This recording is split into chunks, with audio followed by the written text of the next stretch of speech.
Do you mind if I set this here?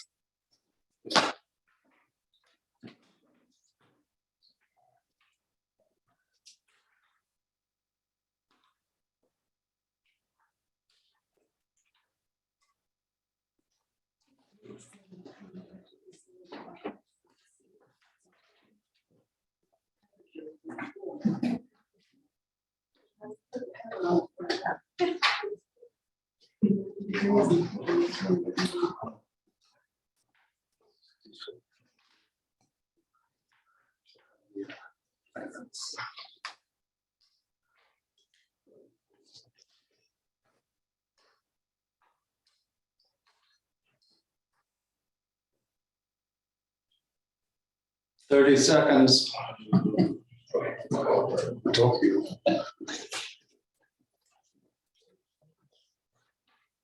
Okay, Is that a second issue?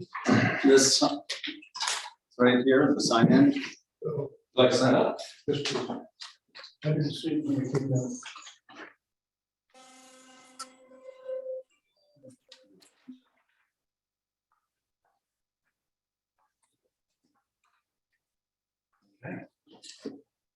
You just want to get the sign up sheet when it's done, and we'll start.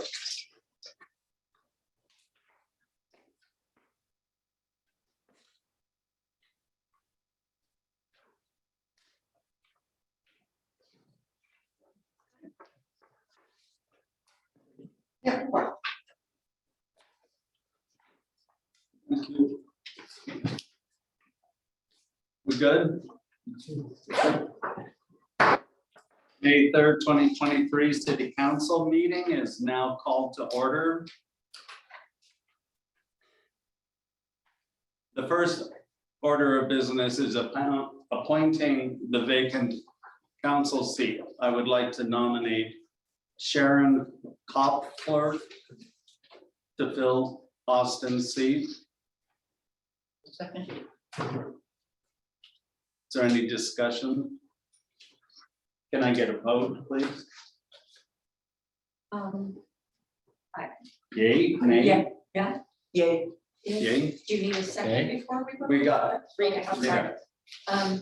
Okay, Okay, Sharon, Would you come up and take the oath of office, please?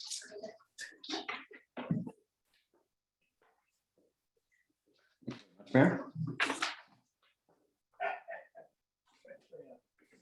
All right, so I'll do this small first. All right.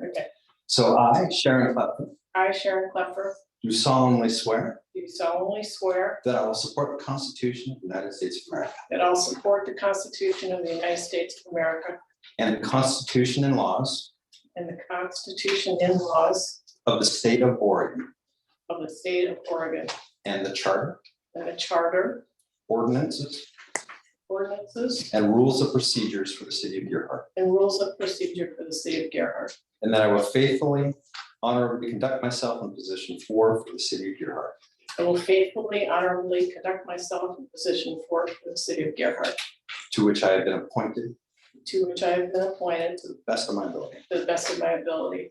Thank you.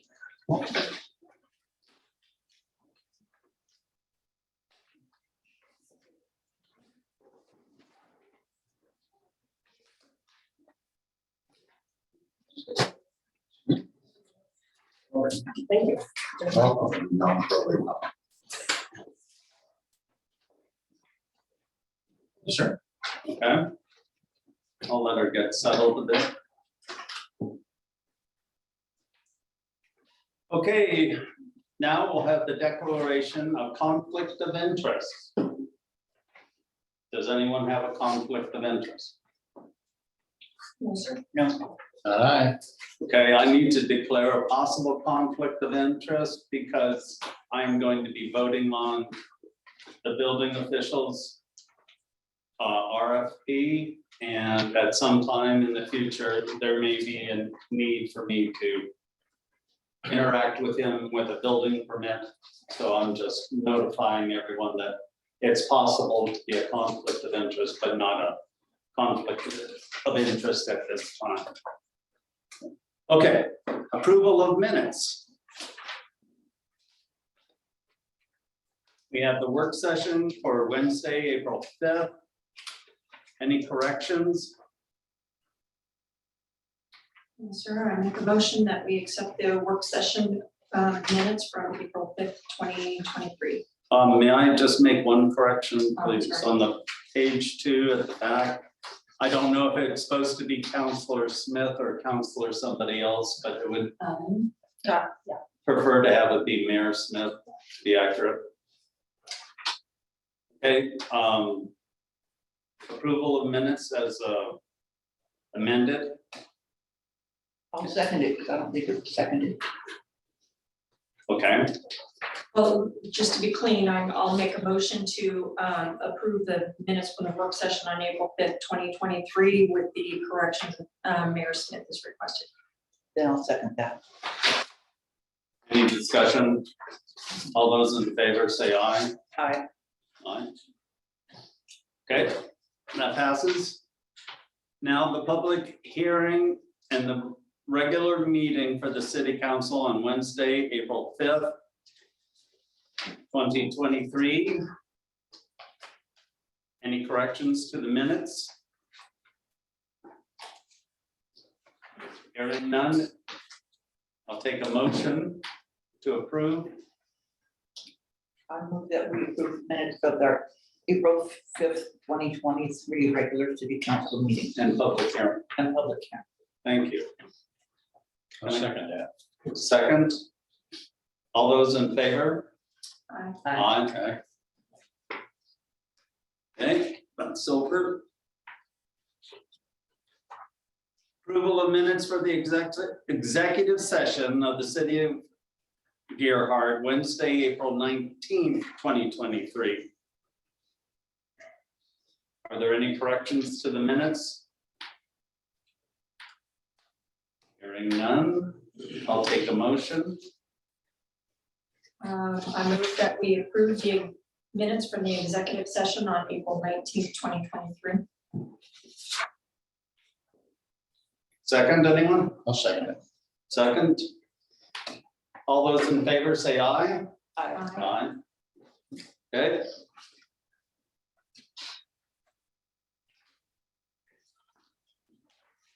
And that, I believe, is all the minutes.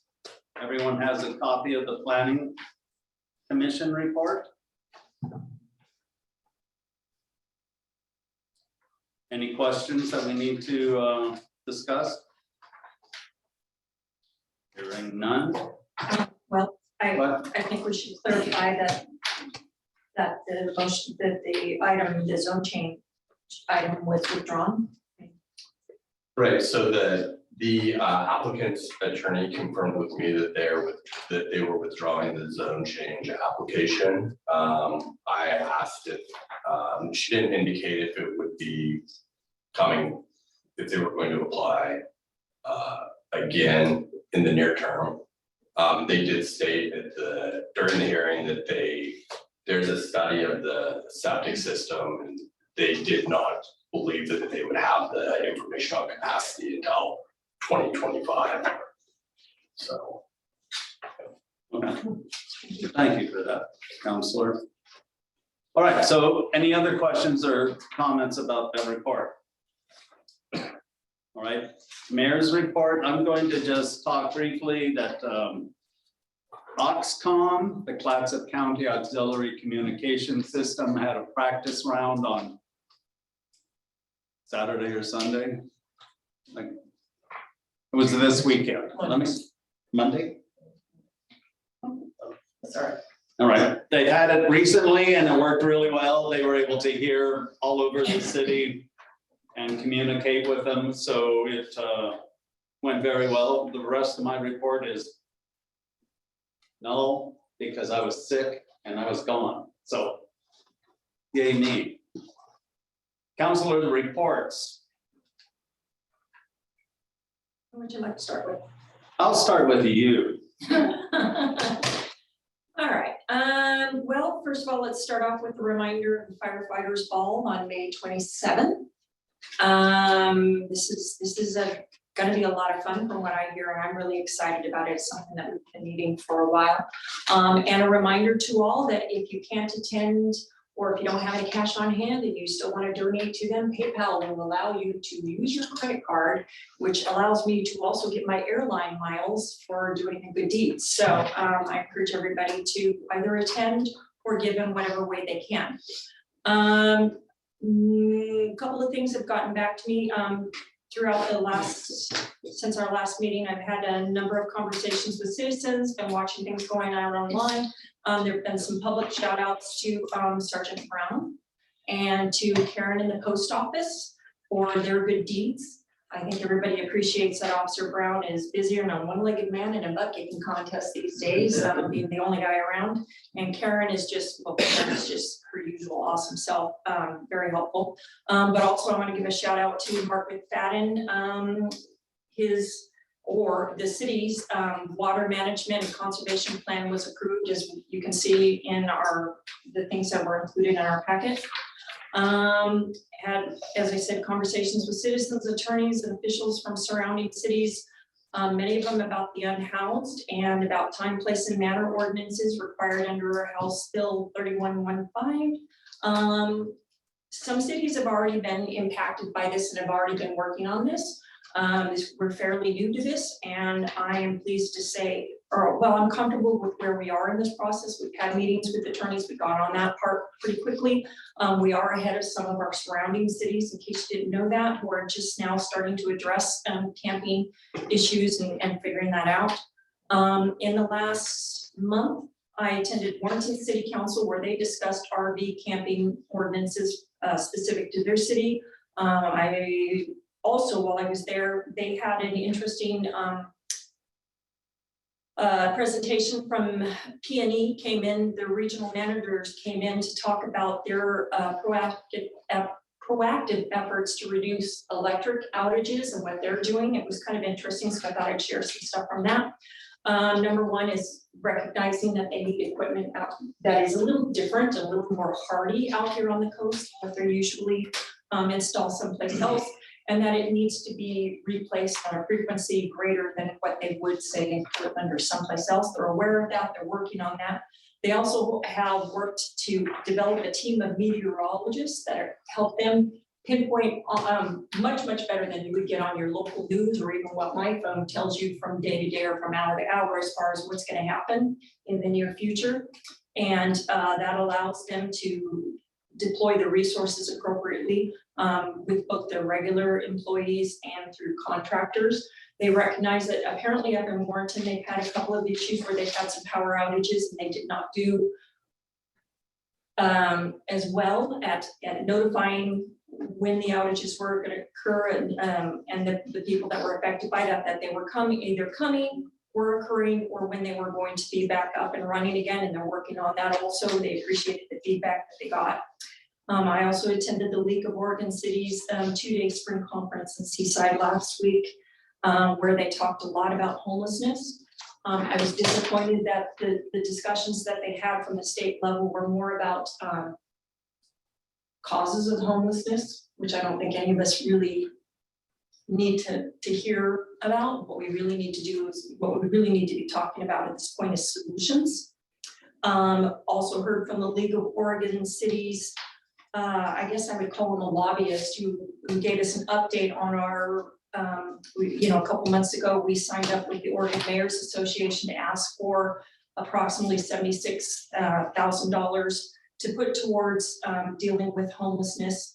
And they said that it has not been approved, but it has not been denied either. So that's positive, and they think that it will be approved, but it may take a couple more sessions to achieve that. So that's not a no, which is always better, which is always a good thing.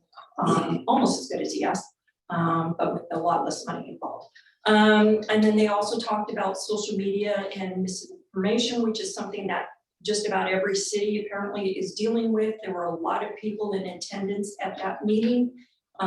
It was pretty interesting to hear everybody else's input as far as what we can do to be better communicators. I shared with them some of the recent changes that we've made at our level as far as putting out our videos and putting out a quick synopsis, and they were all pretty impressed by that. I think we were probably the only city that's doing that, and a lot of them said that they would like to start doing that in the near future. And then this Friday, tomorrow we have a budget meeting that I'll be attending, and Friday I have the League of Oregon Small Cities meeting in Rainier that I'll be going to. So sorry to take up so much time, but there you go, that's what we're doing. Thank you very much.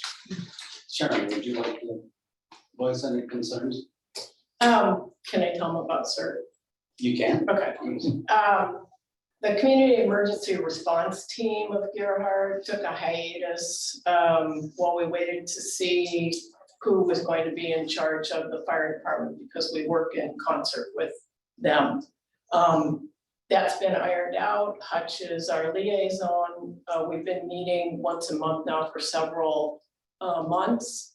What we're working on right now, and we love any input from anybody, is to put together a list of valuable items, emergency supplies, that sort of thing, that people might have in their possession in their households. We're going to put that list together, and then we're going to figure out how to get that out to all Gerhard residents, probably anonymously, so that people feel a little freer to say, oh yeah, I've got a boat, or oh yeah, I've got a chainsaw, or oh yeah, I've got this or that or the other.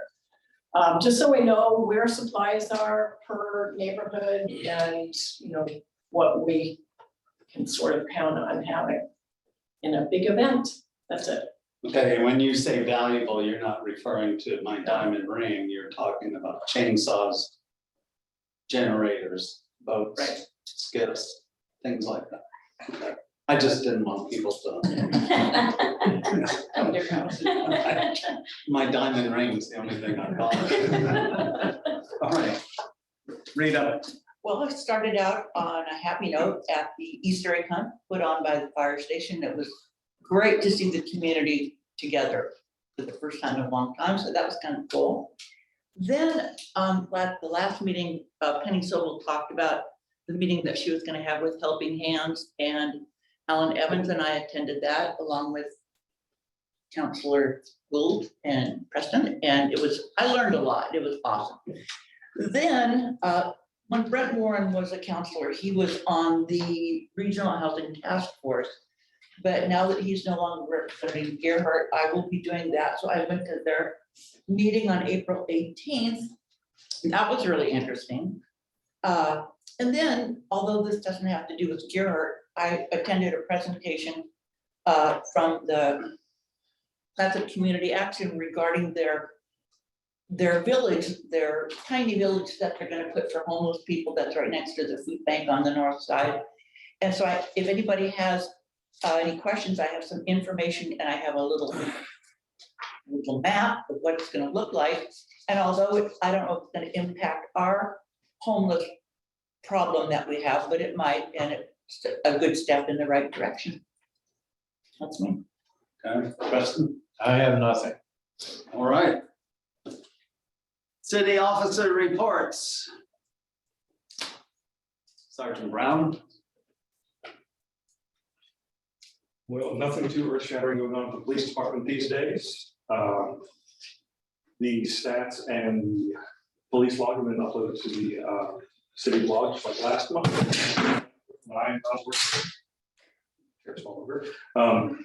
When I'm not working, the county is taking care of the city while I'm off. I've already talked to city administrators, we get a hold of them, see if we can get some stats for them, what they do in the city when I'm not working, we can add that to the blog as well. Get a more comprehensive view of everything that goes on.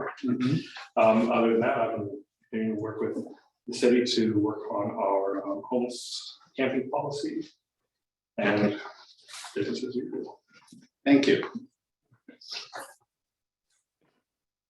Fire Chief Como.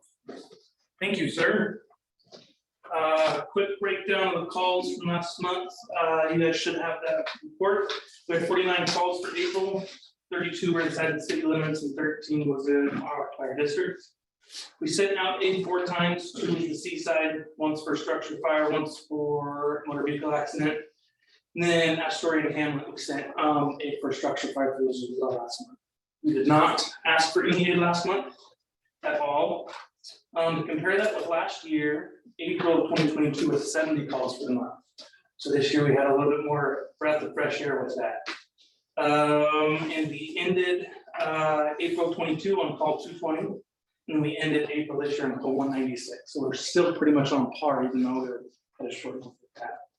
Last month we did get awarded 2 grants from the Oregon State Fire Marshal's office. We got awarded a tender, which is valued at about $500,000. The tender is what, thank you very much. We have 1 tender in our fire district, and its job is to carry water to a fire that doesn't have water. Lots of spots in our district don't have much hydrant coverage, what have you, so it'll bring water to the fire. We'll set up a porta tank and we could dump water into that, and other tenders come and help out, but its job is to carry the water where it's not there. It will have 2,000 gallons of water on board with it. Our engines that we currently have 1,000 gallons. So we didn't get awarded the AFG tender, but I had a backup plan. I'm going to play for this, so we did get the tender from OSFM. They say we should get it by the end of the year. I'll be surprised if that happens with that. And then just like last year, we got the wildland fire staffing grant from Oregon State Fire Marshal's office, which is a $35,000 grant that lets us put on 3 seasonal people for the busy summer season. We got last year, same with that. A couple grant stats. Since I've been filling this position the last 2 years, I've gotten us almost $700,000 in grants to apparatuses and radios and staffing grants and apparatus. So if there, oh, and then yes, like the Councilor Rule did mention, our Fireman's Ball, the fundraiser is back. After taking a hiatus, it's the 59th. It should have been like the 62nd annual, but we've been off for 3 years with the pandemic and stuff from that. Saturday, May 27th, and obviously you have to be 21 or older to attend. There's not questions, that's my report. Thank you very much, Chief, and thank you for all the grant. No problem. And the other thing I want to say is I wrote a little thing for the Gerhart Association and I used Fireman's Ball. And I know it's now supposed to be Firefighters Ball. Yes, we went Gender specific, not specific on that. Yes, I apologize to your female counterparts in the fire department for being a misogynist. Like, They don't take any offense to it. okay, well, I just wanted to make sure you pass that on tonight at your meeting. I will do so. Thank you. All right, city treasurer. We're entering into the final months of our fiscal year. This month, I will be focusing on appropriation allotments as defined by our budgeted categories. And if necessary, we'll have a resolution in June for reallocations. At this point, there might be a few, but at this point, we are looking pretty good. We are allowed to move appropriations between existing categories within a fund or between two funds by resolution as per ORS 294-463. So we'll keep our eye on that as the fiscal year finishes. In regular monthly finance news, a new building technology fee revenue account has been added.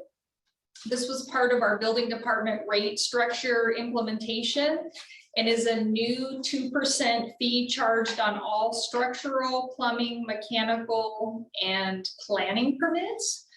So we're just starting to see what that revenue looks like. There has been a $20,000 grant donation from the Charles A. Shea III Charitable Foundation Fund in recognition of Mrs. Lorinda Shea for a park and bench beautification project. And across all revenue funds, interest continues to exceed our expectations. So as interest rates climb, it doesn't make it nice for loans, but it makes it nice for savings accounts. So we're happy to see that. In expenditures, there's been a few account transfers. I've transferred 1056 professional services to 1060 technology and software because it better defines the expenditure type. And in the building department, I've moved 101155, which is the state surcharge. This should not be a city expenditure. It's a mandatory fee that the city is required to collect and send to the state of Oregon. Mid-year, I had corrected the way the city processed the funds. However, there had been some expenditures already charged there this fiscal year. The account balance has been transferred to offset revenue in the building department. These transactions are now done in an in and out account, which doesn't impact our revenue and expenditures report. We collect the funds on behalf of the state of Oregon and we pay the funds out to the state of Oregon. So basically it creates a net effect on our account. It's not an expenditure we have and it's really not our revenue. There was another contract agreement payment to GMP Consulting in the police department. And that was an account 101247 PD expense. Also in the police department, there's been an increase in expenses to help support our Glen Avenue residents, which is being charged to account 101262 community care. And a new building account 101161 dues and fees has been added. And this is primarily due to the e-permitting credit card software monthly costs. So our credit card is processed through an e-permitting software credit card company. And that company charges us credit card fees and they are being put in that dues and fees category. In the check detail, you'll see a series of avoided checks. Our old check printer finally passed its technology lifespan, and we had to purchase a new Micker check printer, which has special ink in it. And with anything new, there's often a learning period, and due to operator error, a series of checks had to be voided and reissued. So you see a series of voided checks, and then I had to reissue them right after. We have had our final budget, we've had our first budget committee meeting, and our second one will be tomorrow with public comment. So if anybody is interested in commenting, and we will also have our nonprofit community grants awarded at that meeting. And we may approve it if all goes well, or if not, we'll schedule another meeting. Thank you. City Attorney Peter Watts. Sure. So I staffed the planning commission meeting last month because the applicant had an attorney at the meeting too. For those that haven't been following this, our interim city planner had recommended approval of zone change with a lot of conditions attached to that. So there would need to be studies and other things prior to building. And the planning commission was more comfortable with, or would rather have all that information up front so that they could make an informed decision. I would have been comfortable defending either strategy on appeal, though there was no, the application was withdrawn. So it's not something that's going to appear in front of council at this time. Maybe because things are so quiet, in the aftermath of that, I became aware of a post on social media that I felt was very unfair to our planning commissioners. And so I drafted a statement and asked for Chad to post it. And then I've gotten multiple emails from Jack Zimmerman, one which is included in your packet, talking about accusations and statements implying unethical behavior. And that hadn't happened anything. Anyway, this post was posted by someone identified as, that I was responding to, and posted by someone whose screen name at least was Kathleen Piner Zimmerman. And it said, "Save the damn school should be our mantra. Bob is passionate about saving the school. It appeared to me that this was in response to another person talking about the planning commission.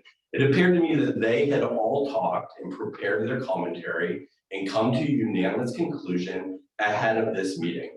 Very obvious and an unfair representation of we the people of Gerhart." And so that implied, I believe without evidence, that our planning commissioners had illegally met in violation of public meetings laws and debated an application which would not be allowed, which would be unethical, regulated by the Oregon Government Ethics Commission. And to have accusations like that just placed on social media, I think is just makes me more than incredibly uncomfortable.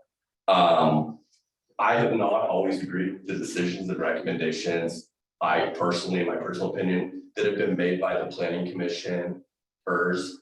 I have never once so questioned their integrity or their commitment to their job, which they take very seriously. And I think if anybody watched that hearing, they would see that they had a lot of questions. They debated this. They came to the same conclusion for different reasons.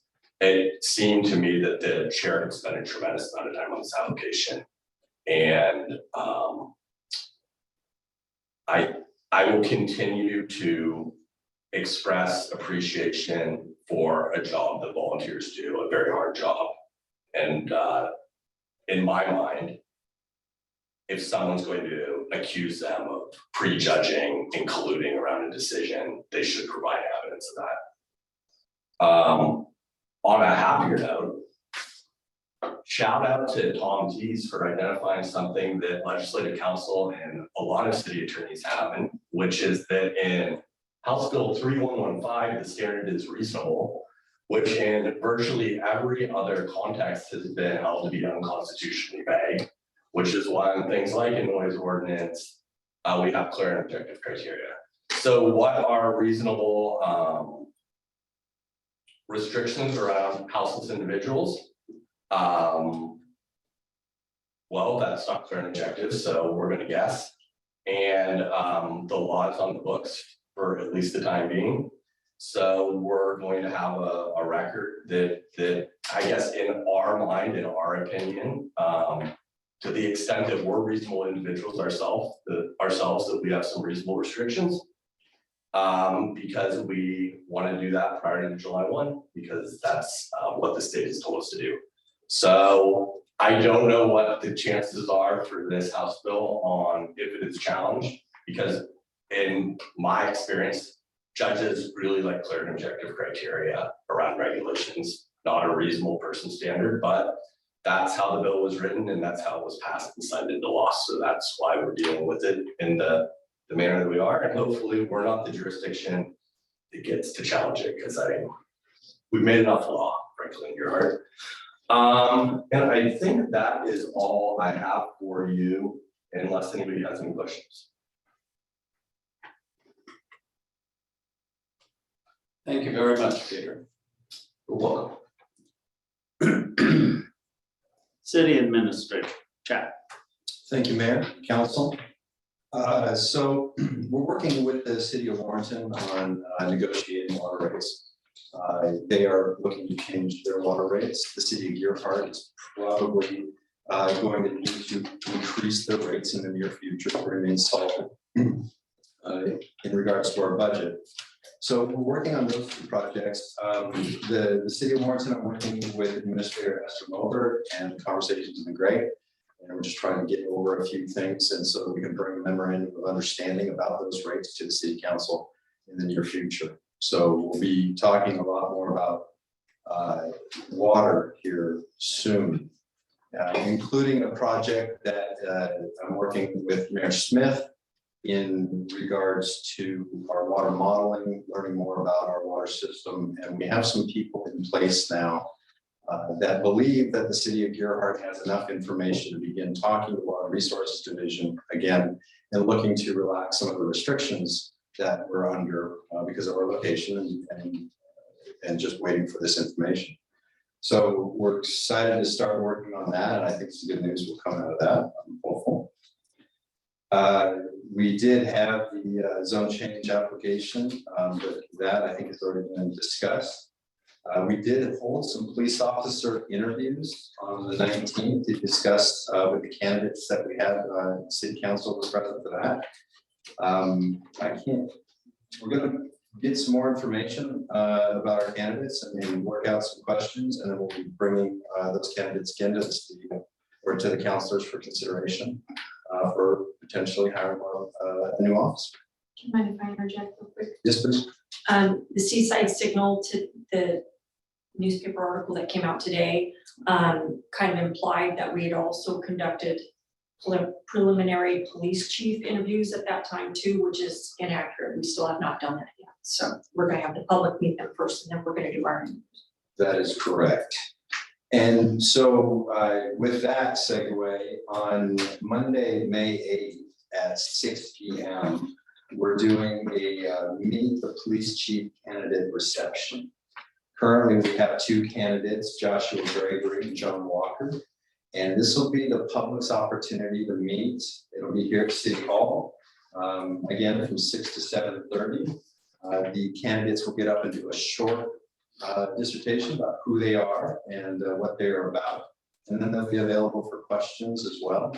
And our consultant, Tim Troxel, will be here to help guide us through that process. So that is Monday, May 8th, 6 p.m. to 7:30. And then the next day, the city council will be meeting an executive session, as well as a panel of folks from Gearhart. Two different interviews happening at the same time, one with the panel, one with the council. And in that executive session, we'll be asking those candidates lots of questions. And then we will break for lunch. And then after that, we'll enter into an executive session to have some conversations about what we learned. The city council is not making a decision on that day. We will, after this particular sessions or these sessions, we will then bring it to the city council for future consideration for them to make the decision on hiring our chief. Vacation rentals, nothing new to report. Things are working smoothly there. We are working on a planning proposal with the Mechanic Watershed Council about doing some more bee pollinator projects, and we're looking for some additional area. areas to do some more plantings. Miss Christy Ficker did finish the application for the court resurfacing project. It was quite the application. She worked very hard on it. And so we made that deadline and submitted. So things are, we'll see where that ends up.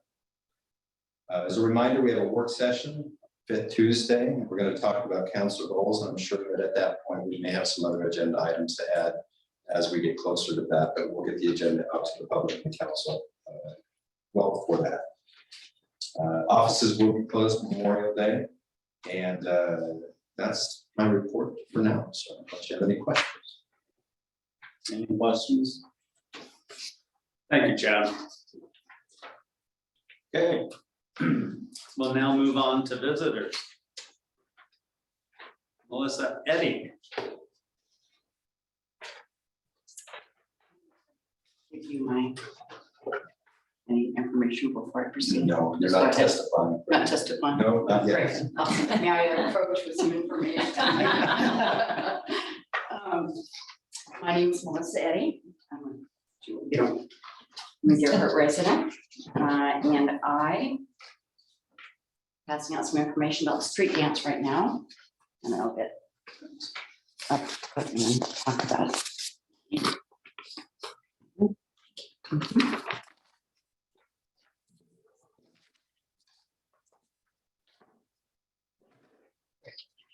So for 3 years, not consecutive, because of COVID, I've been working with the city of Gerhart and also the Gerhart Association in organizing a Gerhart street dance.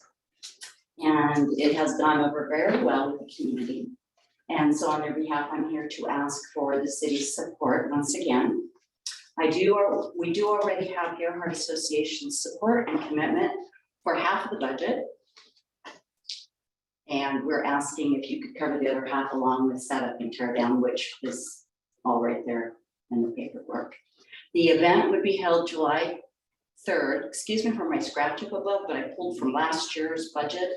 I had to change the date on it by hand. So the event would be held, this year will be held Monday, July 3rd. The reason for that is we don't want it on 4th of July because people have other plans and it can be quite busy that particular day. We also want to have it on a weekday when we can maybe get some extra help from the city. So that's why we chose that day. It goes from 7 to 10. We shut it down right at 10 because the people who do the lighting do not want to stay any longer than that. It involves DJ, which is again would be John Chapman from SWB. And we would bring again the photo booth, which people love. They take a little photo of you with some funny hat and you get a copy of it.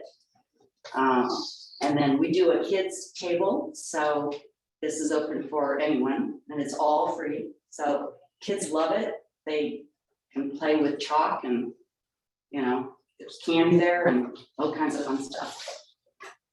People love it. And so we hope to support it again. Any questions? Well, I'm all for supporting. Yeah. Thank you. I mean, I think we absolutely need this like 1,000%. Okay, great. So consensus, everyone in favor of supporting it, say aye. Aye. Aye. Aye. Unanimous. Thanks so much. Thank you for, Sharon, are you voting? thank you for doing what you do. Okay, just to do that. Have to do it.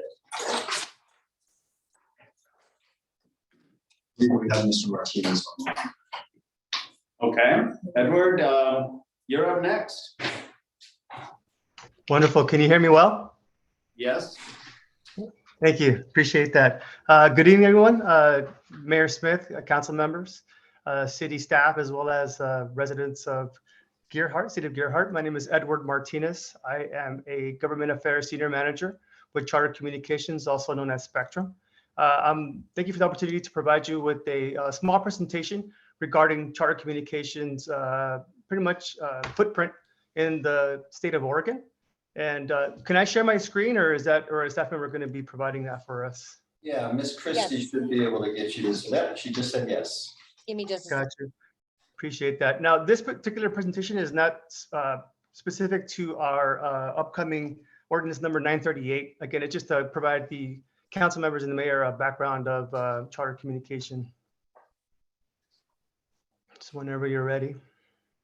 You should be good to go. Give it a try. Let me see.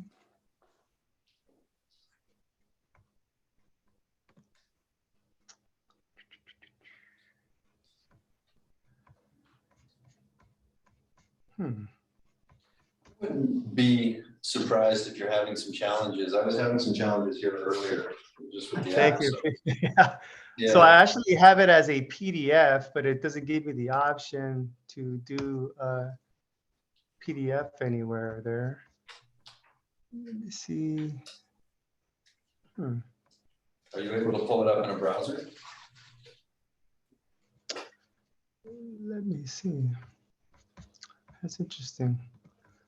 Okay, let me share if I can share my screen. Yeah, this is a little different than what we use at the, so I guess it only allows, oh, there we go, right there. Beautiful. Now it showed up. Gotcha. Can you guys see my screen? Yes, we can. Yeah. Excellent. Thank you very much. So the first slide that you see here pretty much is just regarding the cable franchise renewal that you have in front of you later on in your agenda. Can you guys see this one right here? Just want to make sure you see it. Excellent. So this is the second slide that you see is Charter's impact across Oregon. We currently serve over 283,000 customers in 98 different communities in the state of Oregon. We have approximately 356 employees. In 2021, our total tax contribution to the state of Oregon was over 18 million. Since our existence in the state of Oregon, we have invested over 55 million in infrastructure and technology to help improve, cable and also to internet access. Our largest employer centers are located in Medford, Roseburg, and Coos Bay. We serve 19 of Oregon's 19 counties, so we're almost at about actually over 50%. And in 2021, Charter added an additional 7,000 passings. That means that we provided the ability to connect to either cable or to internet for potential new customers. This third slide here is the pricing for Gearhart, Oregon as of last month. It's very competitive compared to other ISP or cable providers.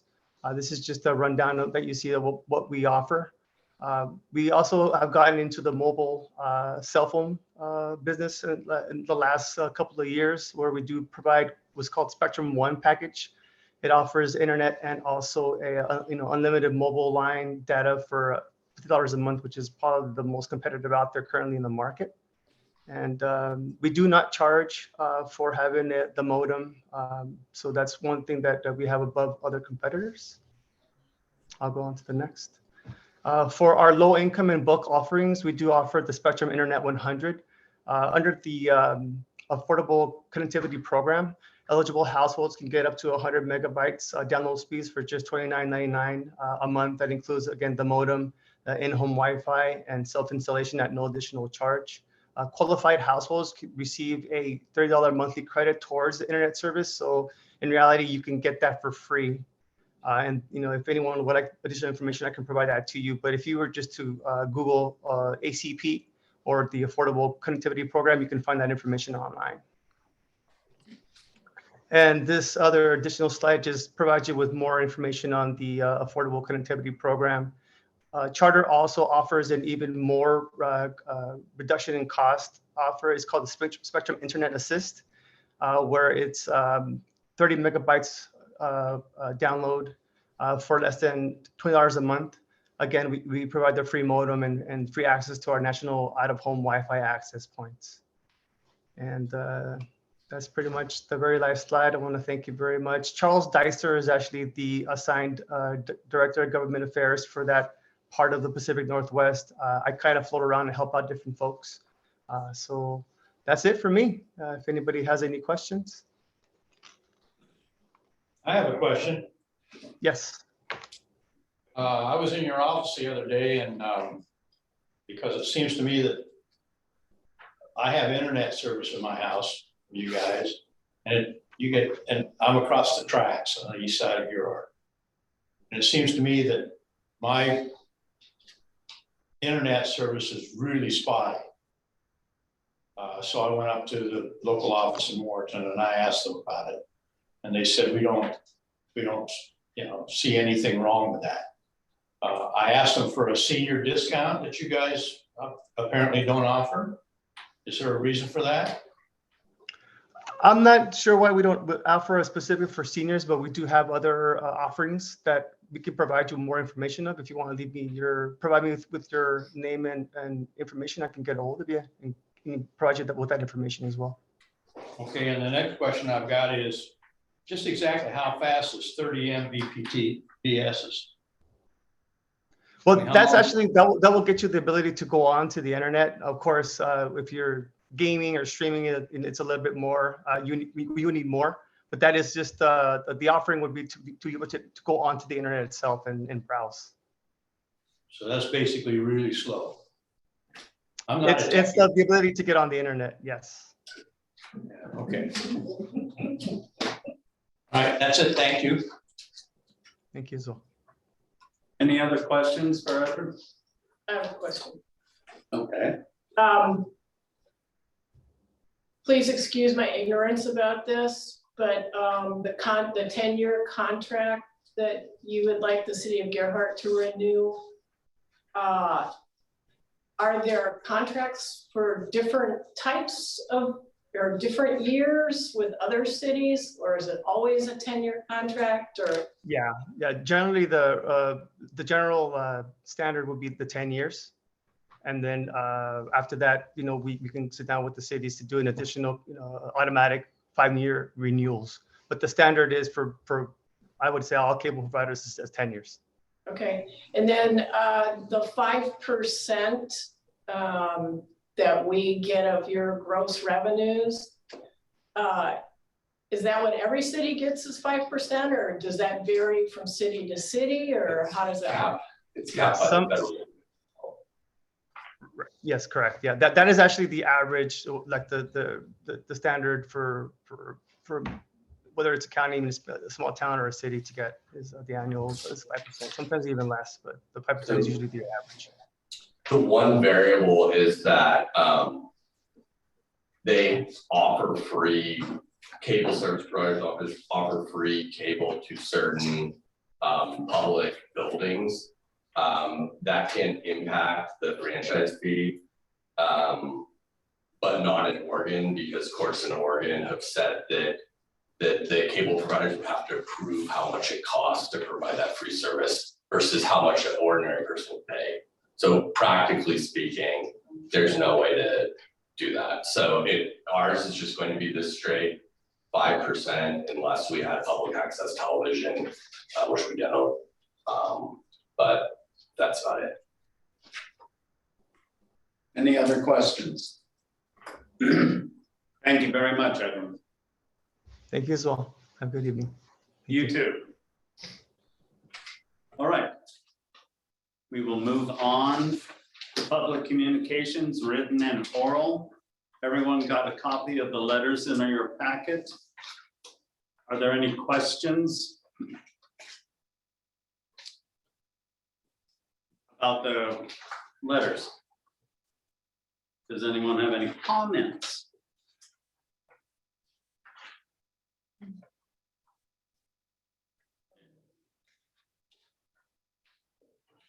You want to talk about that? Should I comment now or wait? Comment now. Okay. This is about the planting that the Mechanicum Watershed organization would so generously like to do. It's located across the street and along the ridge path, and I'm just wondering, is that going to be fenced? The reason I'm thinking about this at all is because myself and and obviously a lot of other citizens walk their dogs in that area. And the dogs don't like to stay on the gravel. The dogs like to veer right over along this, Deborah's fence there into the grass. And the dogs like to veer left over into the vacant lot. And so I'm kind of trying to picture how that garden is gonna survive if the dogs are wandering around all over it. If that's what's gonna happen unless it's fenced or maybe moved over a little bit more, or I don't know what the answer is, but it just seemed like it might be problematic. I'll be able to comment on that real quick for you. Thankfully, tomorrow you and I have a meeting to discuss trees and the tree planting. I was going to bring this up to you so we can kind of hash some of those things out. Currently, we're not moving forward with any planting. These are some aspirational ideas, but we've got some planning to do. I'm going to need your help with that. I got a comment on that. Why do we need to have it on the ridge bed? It's a public area that belongs to the city of Gerhart. There are areas that are just really good for planting. What about the bank going down to the Trails End Art Center? That's also a potential, as well as this area over here and some others. And those are some of the discussions we're going to have before presenting it to, either the planning commission or the city council in the future. I mean, if Sharon's concerned about the dogs on leashes or whatever it is and running through the new plantings, they're not going to do it on the bank down there. That's true. It's true. And another person brought up this bank that's right over here where we had to remove the dangerous tree just recently as well. So that's why we're kind of sitting back, taking a moment here and not planting over there, because there may be some better places to plant. And I'll begin to work that through with Sharon, and then we'll discuss it. But I agree with that idea. Okay. Any other comments about letters we received in correspondence? Okay. And let's move on. We'll go to public communications oral. Anyone wishing to address the city council concerning items of interest not on the agenda may do so at this time. All remarks will be limited to 5 minutes per person. Requests to comment electronically must be submitted by email to the city recorder at info@cityofgerhart.com no later than 4 p.m. the day of the meeting.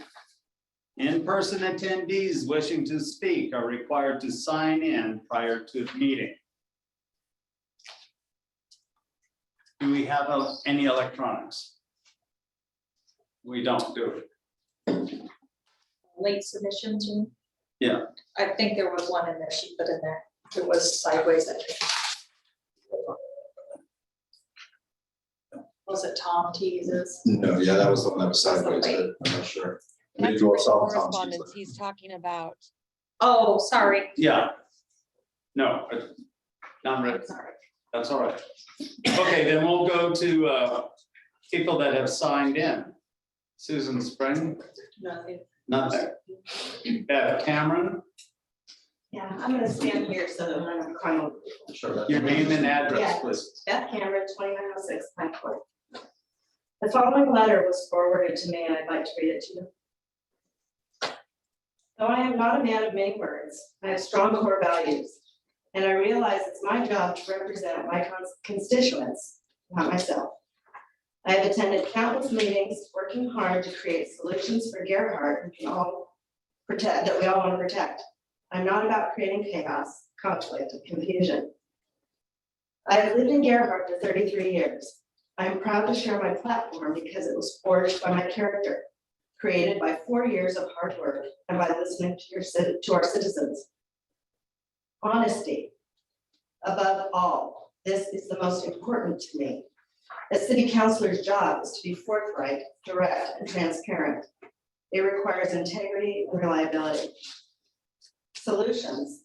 I was instrumental in the creation of Ordinance 901, which was designed to regulate the use of vacation rental dwellings, and the implementation of Ordinance 910, which allows a property owner with a permit to remove Scotch broom and other invasive species in the beaches and active dunes. Collaboration. I understand protecting Gerhard is imperative. It takes countless hours and the willingness to involve all those who wish to be heard. Knowledge, it is my job to understand, interpret, and be familiar with Gerhard's comprehensive plan and ordinances. They were created to protect the Gerhard we all cherish. Commitment, yes, Gerhard will continue to face new challenges. I would like to work with you to solve the issues that we will be facing in the coming 4 years. This letter was published in the Historian on October 26, 2018, and written by our now mayor, Carrie Smith. It was a good letter. And I have questions, though I don't expect any of the answers. You wrote about honesty. What happened? You wrote about listening to and collaborating with Gerhard citizens. Again, what happened? Honesty, integrity, and one's word are the qualities that define a person. When you compromise those qualities, you hurt people, including yourself. In the case of Gerhard, a lot of folks who, like you, like all of you, care deeply about this town, turn to social media to express their concerns and ask questions because your words and actions prove to them they couldn't trust you any longer. But this can change. You can choose to continue walking the path you're on, which will lead to greater division and social media angst, or you can pivot and re-embrace honesty and integrity.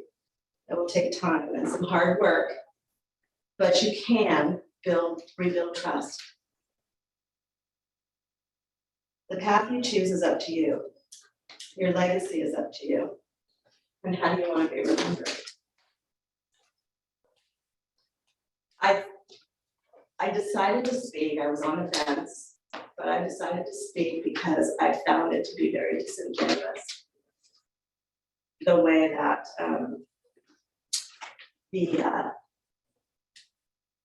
the way it was presented, the social media post about the planning commission.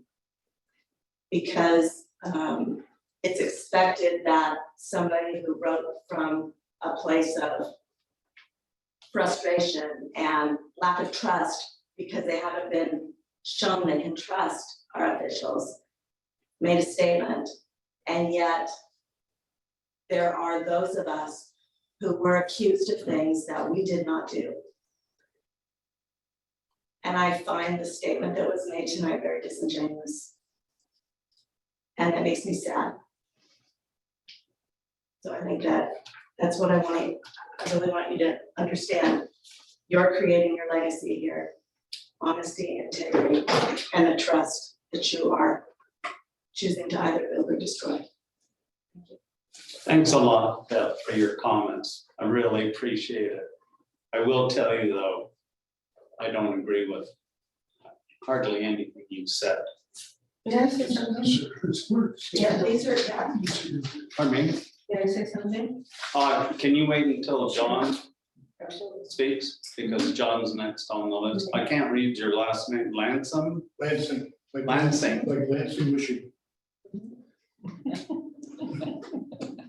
Just your name and address before you start, please. John Lansing, 707 Fifth Avenue, Hammond. Excuse me. You're fine. Mr. Mayor, councilors, staff, good evening. My name is John Lansing, and I came here tonight to introduce myself. I am running for the Board of Astoria's Commission. And I'm going around to governments and doing my due diligence and listening as much as I can. And boy, this group has been the most interesting and treasure trove of information of all the governments that I've stumbled into. But I was curious about your characterization of your relationship with the Board of Astoria, and do you have any wish lists going forward? Board of Astoria has been criticized for kind of overlooking South County. And so if I get on the commission, I'm going to try to do my best to reach out to you guys and Seaside and Cannon Beach and all the way down to Arch Cape. So that's what I showed up this evening to just say hi, and hopefully, if I get in there, I'll be available to answer questions and maybe be an advocate on your behalf. And I am a property owner in this neck of the woods.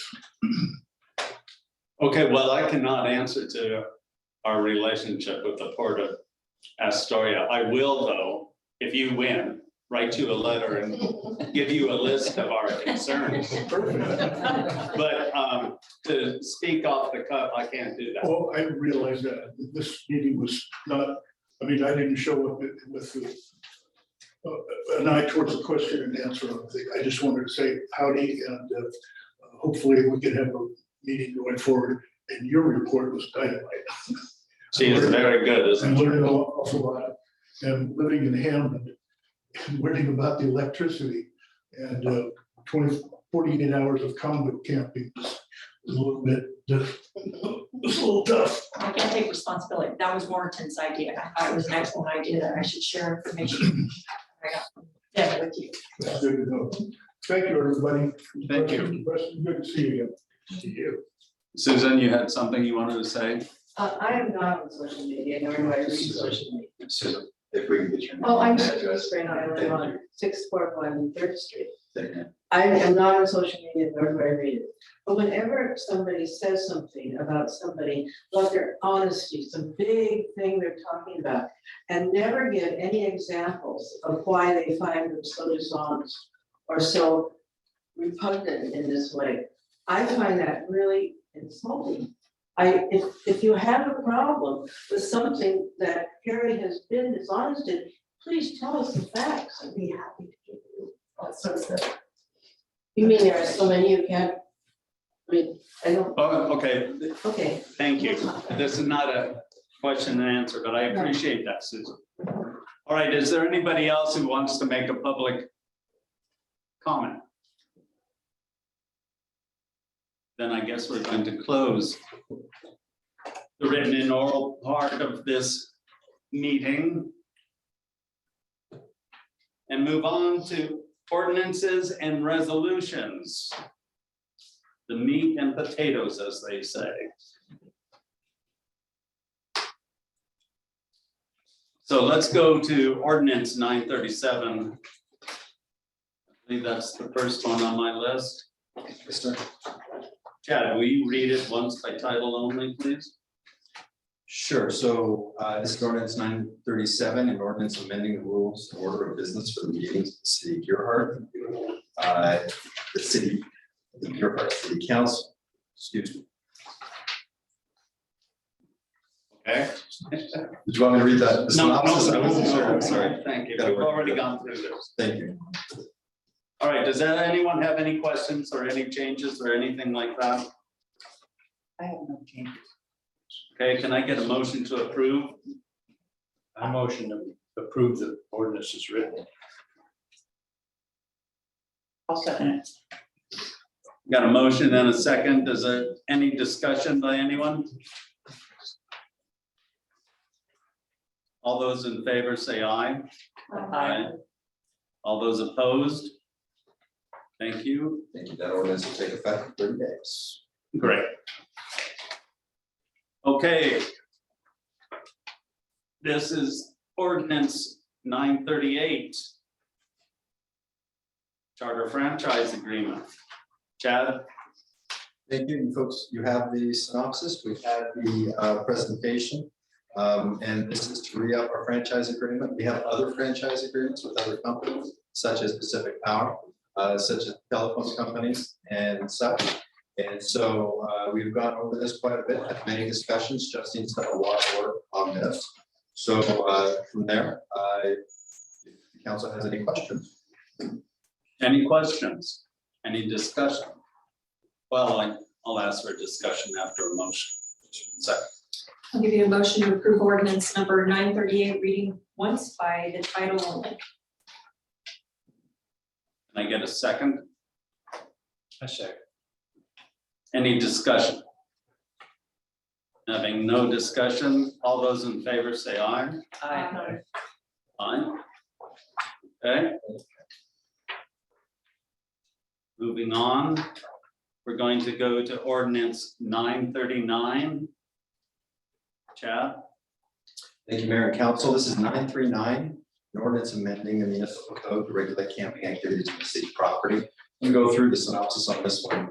The city has been working with Attorney Chad Jacobs, who is online and available, of Barry Elsner and Hammond, to revise our current camping ordinance to both help address the concerns over the city's growing houseless population and remain compliant with the ruling of HB 3115 out of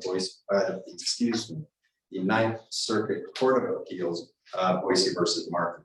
That should be corrected. The court ruled that enforcement of anti-camping ordinances against individuals experiencing homelessness violates the 8th Amendment of the U.S. Constitution. If no alternatives to sleeping in public areas are available, cities were given until July 1, 2023 to review and update local ordinances and rules that regulate sitting, buying, sleeping, or keeping warm and dry outdoors on public property. The attached ordinance will bring the city into compliance along with providing clarity, definitions, and designating time, place, and manner restrictions. That's a very important piece of this: time, place, and manner. You have your options to move to approve ordinance once by title only, or you have the option to approve this ordinance, reading twice by title only, and declaring an emergency.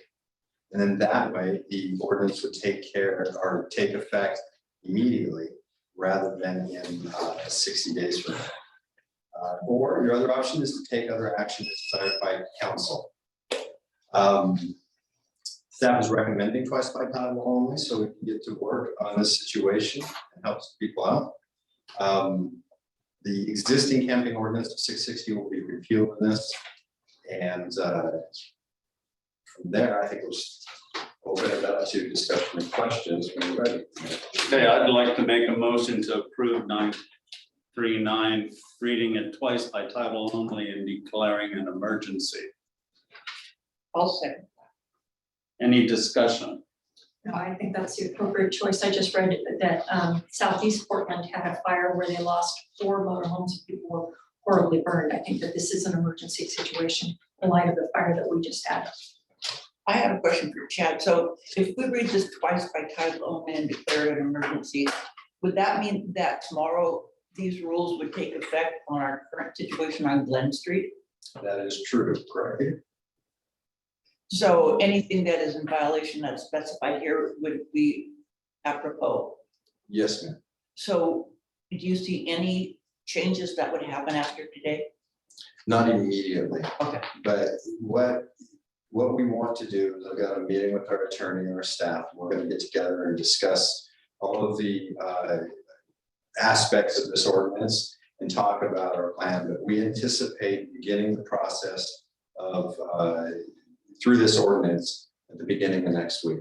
Okay. I've been in communication with the people who do live down there, and I have been keeping them apprised of this situation and what's going on, trying to give any assistance possible to help them move on to a better situation. So they are aware of it. We're kind of working together as a group, and waiting till Monday will give us time to assist people through and to have some other organizations as well present and to try to offer some additional services as necessary. So we're going to do this right, but we want to do it soon. Okay, thank you. So we anticipate using the new police procedures in order to provide them with the 72 hours notice plus a little extra time. And then make sure the service providers are there to give them whatever help they're willing to receive. Okay, I've got a question for you, Peter. Is Tom T's letter for reasonable? Now, do we just go ahead with our ordinance and wait for them to correct it at the state level? I mean, my position on state laws is that they're valid until they've been invalidated by a court. If you guys remember House Bill 4029, which related to masks that I said was unconstitutional, we still complied with that law until the Court of Appeals said it was unconstitutional. And the same thing with this. Reasonable doesn't seem like a clear and objective standard to me. I could very easily see a judge taking issue with that, because how do you demonstrate reasonableness and what's reasonable in one community or not in another? But as long as this law is on the books, it's a valid law that we're dealing with. So I think that Chad Jacobs' advice, which has been to, and he's done the ordinances for, I believe, every city in Clatsop County, to have similar, and then I think that we have other tools we can use in order to meet our goals, which are always compassion, empathy, and public safety for all people. So that's what we'll be trying to do. And I think that we also have a city manager and city staff that have really been demonstrating in the community that they're working to help people. So they're down there every day trying to get people services, because we care about people, whether they're here full-time or part-time or just passing through. So, I personally, if I went to the legislative council, I would have taken a look at that reasonableness and said, boy, I don't know about this. Don't like our chances, but I'm not legislative council and I get to deal with it. Okay, so we have a motion and we have a second. Is there any other discussion? I would just like to say that I think that we've done an excellent job so far of addressing our problem through compassion and through getting voluntary compliance. And although we've always had some level of unhoused, whether people have been aware of it or not, it's been much more visible to all of us now since they've been concentrated in one area, and the vehicles in vehicles, which has made it a lot more obvious to all of us.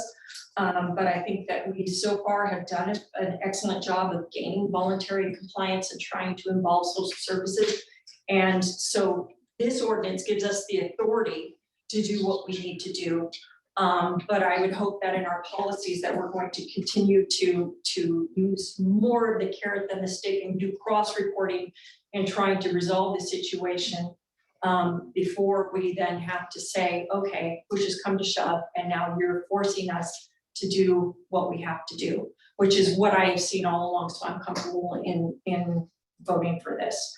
And I think that once we enact our rules, we're in a tough situation. Unlike Seaside, we don't have a place where we can say, you can go here. We don't have the resources to run that place, even if we did.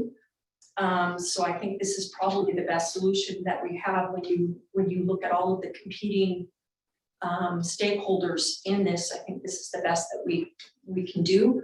But if it needs to be adjusted in the future, I hope that we are willing to look at it and say, okay, we found that this works well, but this is not working so well, and that we'll come back to the table and have some more discussions about it. Anybody else?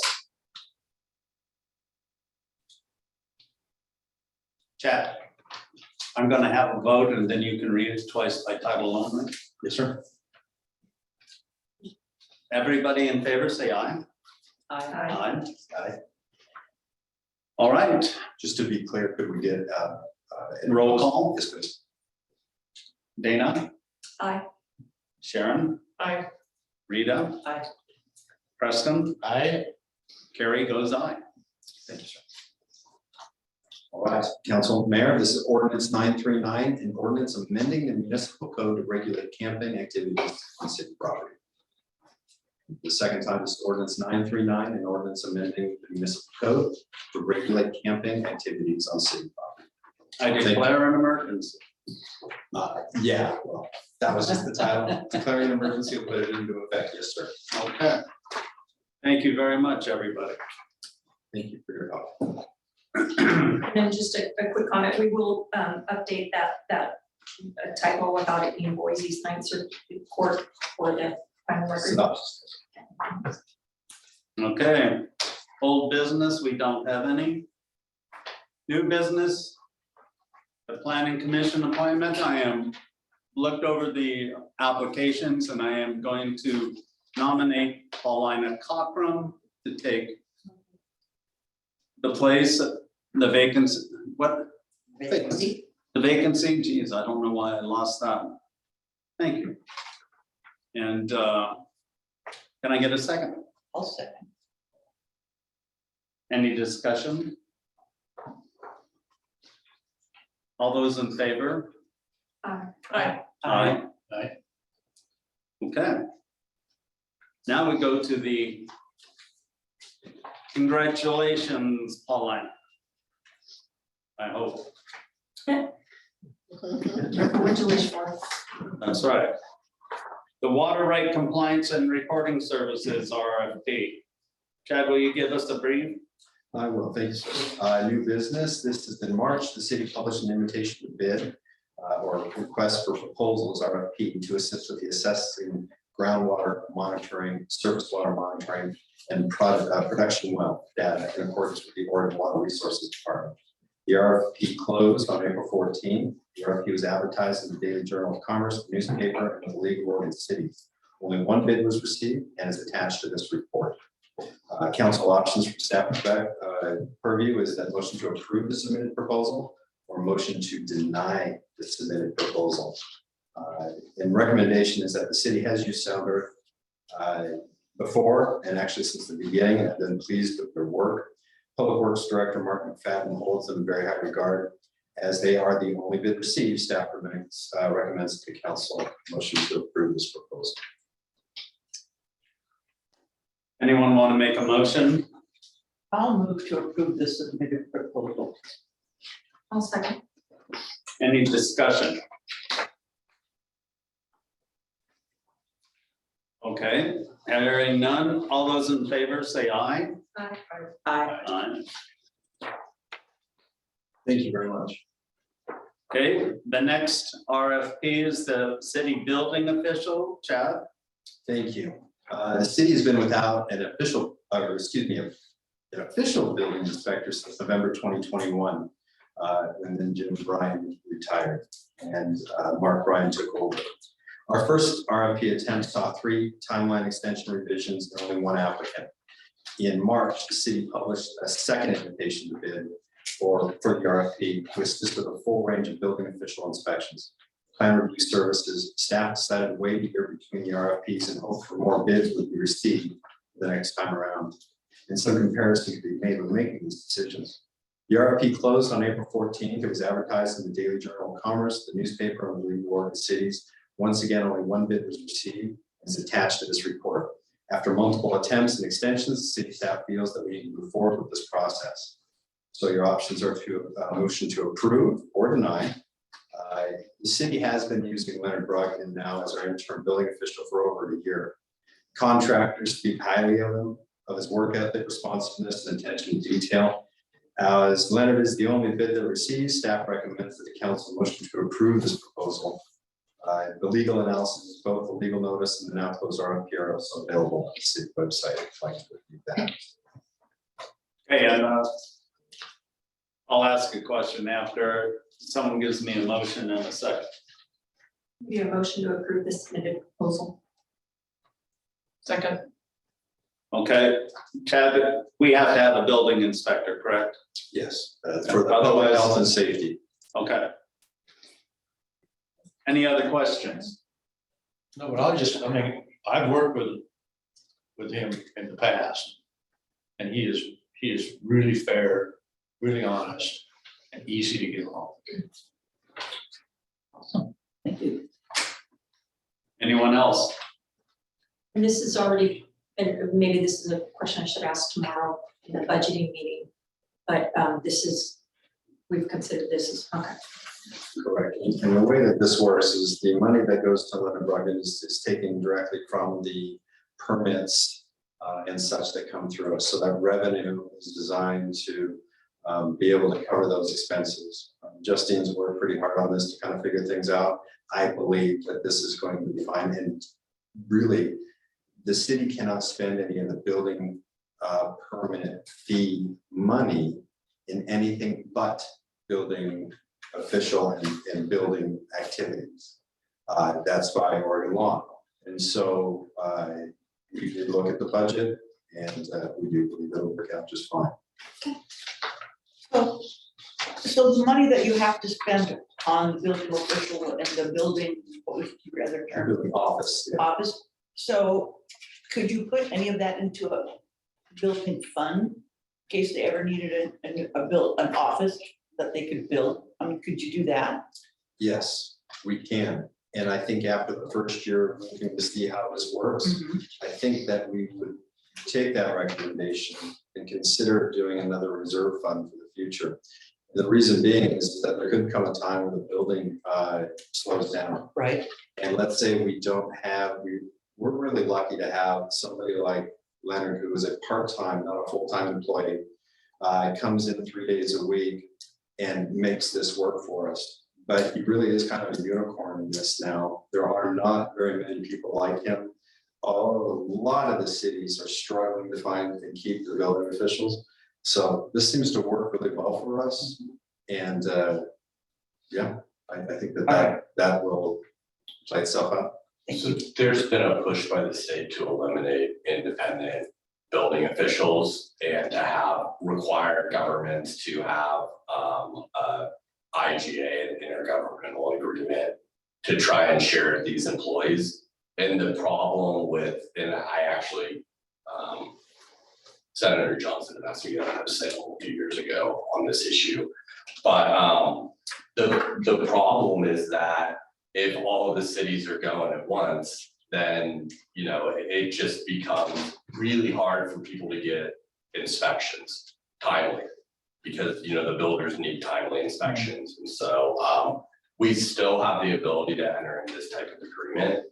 I hope we'll continue having this ability, but this states, they're really tightening up at the same time that there's a lack of qualified individuals. A lot of folks that have done this have retired in the last few years or moved to Central Oregon. So Prineville doesn't have any problem, but the Northern Oregon coast sure does. And thank you, Rita. I kind of glitched out there. I didn't answer your question. If we aren't able to keep a building inspector because Oregon state laws change and we actually have to hire somebody to be able to afford that revenue or that reserve account could come in handy in the times to where things are not moving as fast in the building world. But there's also going to be a portion of this to where our building fees are going to become less and less over time as we've kind of run out of buildable lands in Gearhart. And so we'll balance that out and see how it goes. And then we'll note that for the next year's budget as well. Thank you. I've got a comment, and it has to do with the legislature, and it has to do with building officials. And it has to do with the way that the state interferes with, I mean, the North Coast area, from Astoria, you know, Warrenton, Seaside, Gearhart, Cannon Beach, we've all struggled. We've all struggled with building officials. We get a good one, and then all of a sudden they just up and disappear. And it would behoove the cities to tell the state to keep their fingers out of it. All you have to do is look at the way that Portland runs their building department. I mean, if you wanted an inspection today, because you've got rough plumbing that you need an inspection on in Portland, you may wait 6 or 8 weeks. Yeah, I mean, that's why Senator Johnson asked me to go down to Salem, because a lot of my jurisdictions have worked with arrangements like this. And what I have heard from builders is that it's so much more efficient and they can build in a timely manner. And these people's licenses are online. There is absolutely no evidence that these people are doing anything other than strictly complying with their state's uniform building code. In addition to people retiring, they've made it so someone coming in from another state with this experience has to become completely licensed in Oregon as if they had no experience. I mean, it is and you know, people talk about a housing emergency, and then it seems like everything they do makes it harder to build. And I'm not sure quite where that disconnect is, but it's in Salem. Seems like it. You know, with all that, I am very proud of our building department. They do a great job. Okay, any others? So vote. Yes, we're gonna vote now. All those in favor say aye. Aye. Aye. Okay, Thank you, sir. Thank you, council. all right. Preston, do you have any concerns? I got a lot of concerns, but none that I want to bring up tonight. Oh, good. Rita, I just want to welcome Sharon. It's so nice to see you. And I have no other, that wasn't a concern though. Trust me. But anyway, I have no concern. Sharon? Nothing? Nope. Dana? Yeah, I have one concern and it kind of piggybacks on, we talked about the street dance, so we're starting to gear up for July 4th. I would like us to have a discussion, perhaps at our next city council meeting about what type of preparations we can make for that, considering our limited resources this year as far as law enforcement. While I was out canvassing, I spoke to a woman who would be willing to donate a dumpster to maybe put at the 10th Avenue entrance to the beach, and I might be willing to throw in one on the other, but I think that we need a lot more, but perhaps we can. I know some citizens have already had discussions about this, and there's some organization going on that we may not be aware of. So I'd like us to invite them in to discuss that with us, so that we're not all doing different things, and we can have some kind of orchestrated